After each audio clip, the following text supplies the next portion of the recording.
Overnight, President Trump's former national security advisor, Mike Flynn, making headlines requesting immunity in exchange for testifying about his Russian contacts. Let's go right to our senior White House correspondent, Cecilia Vega, for all the latest. Good morning, Cecilia.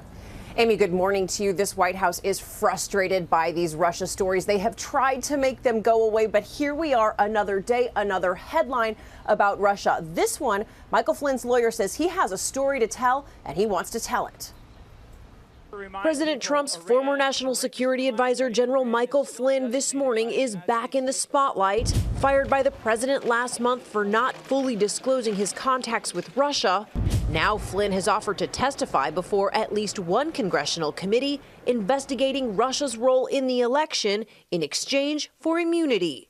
He certainly has a story to tell, and he very much wants to tell it, Flynn's lawyer said in a statement. But he is now the target of unsubstantiated public demands by members of Congress and other political critics that he be criminally investigated. No reasonable person who has the benefit of advice from counsel would submit to questioning in such a highly politicized witch hunt environment without assurances against unfair prosecution. So far, investigators are reportedly unwilling to cut a deal. We're all targets of a sophisticated and capable adversary. Those investigations into Russia already underway.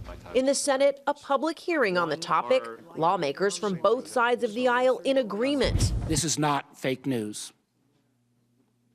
This is actually what happened to us. The findings so far, the Russian government used thousands of internet trolls to spread fake news to undermine the 2016 election.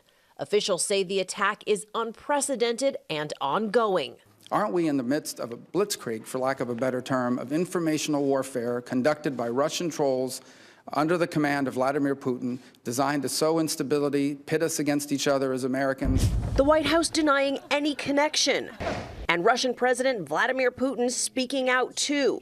Asked if Russia was involved in U.S. election hacking, he used a famous phrase in American politics to respond. No. Read my lips, no. And that, of course, is a reference to George H.W. Bush's no new taxes, quote, a famous broken promise in American history. President Trump recently called this Russian story, George, a hoax.